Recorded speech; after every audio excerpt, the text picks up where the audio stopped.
today's cup of coffee, we have an encounter that is being told to us by our beloved Blue. You may see his screen name as Black and Tan, but for me, he'll always be Blue. And he has shared something with us that was something his father had told him. And so Blue writes, I'm remembering this from Dad telling me about it when I was a nipper, but think I remember the details.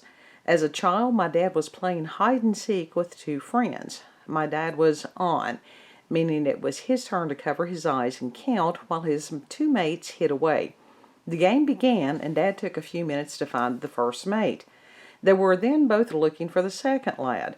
They spotted a figure of a person deep in a thick hedge and approached, saying, "Found you," at which point the figure rose from the bushes. However, it wasn't the hideaway. What rose towered above the two 10-year-old boys, and Dad could only describe it as a 6-foot or more Native American in full headdress that stood looking at them with his arms folded across his chest. My dad and his friend looked at each other, and his friend said in a shaken, frightened voice, "It's a ghost!" They took off and shouted, the other lad still hiding, and if I recall, went to tell my not-yet grandmother. Decades later, there was a reunion, and Dad met up with the two friends, and they talked about the encounter. Thing is, the one who saw the ghost couldn't remember a thing about it, but the one who was still hiding and was called out could remember the event, even though he saw nothing. And that's probably a little bit of dissociation there, Blake. Seriously, because when something is traumatic, a lot of times people, their minds can't really grasp it, and so they do forget it. Now, later on, something may trigger that memory. So that's not that uncommon. Blue also told us of a recent account, and this was very special to me. He said a couple of weeks ago that he was in the kitchen at the big house talking to Brother Sean. They were sitting at the kitchen table talking, and through the window to his right caught a glimpse of someone. I had the instant feeling that it was Dad, but couldn't say that to Sean at first. I just stopped talking and said, "Someone's here," as if they were a delivery guy or something. But there was no one in the yard after checking through the kitchen window and another window. I then told Sean my initial thought that it was Dad. Perhaps it was. For those shipmates unaware, Mom and Dad lived in the big house till they died, the house where Sean now lives. And Blue, that was a very special thing for you. Both of them are very special that you shared those with us.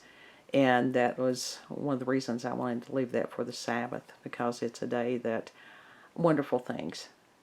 And even though things are tinged in sadness as far as those of us that are left here, I have no doubt that your mom and dad, that they're together. And if memory serves, were they not married on Halloween? It seems like I remember you telling me that at one point. And what I have featured today is from a series that was called, they were called Kindergoths. And yeah, this is Blue as a child. I thoroughly believe that. And he has little skunk shoes on. So anyhow, thank you, Blue. That was just very, very important. Thank you all for the submissions on the stories and stuff, though all of them are very important to me. If you have paranormal, supernatural, UFO, cryptozoology, if you just need somebody to talk to, give me an email at cupofcoffeewithscream@gmail.com. And, if you want me to make a video, that's a wonderful thing. If you just need someone to listen to you, that's, available to you also. And a little bit of an aside note, you may have noticed the stumbling and stammering a little more than usual. And just laugh. I have a tendency sometimes it's later in the evening before I get these recorded.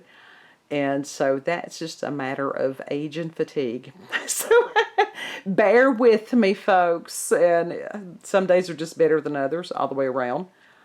And I appreciate you all. So that's the reason for the stumbling and the stammering. And youngest kid recently got a new job, and so I'm doing transport. And Yeah, it's a little bit past my bedtime, but it'll be all right. You all have a beautiful, blessed day.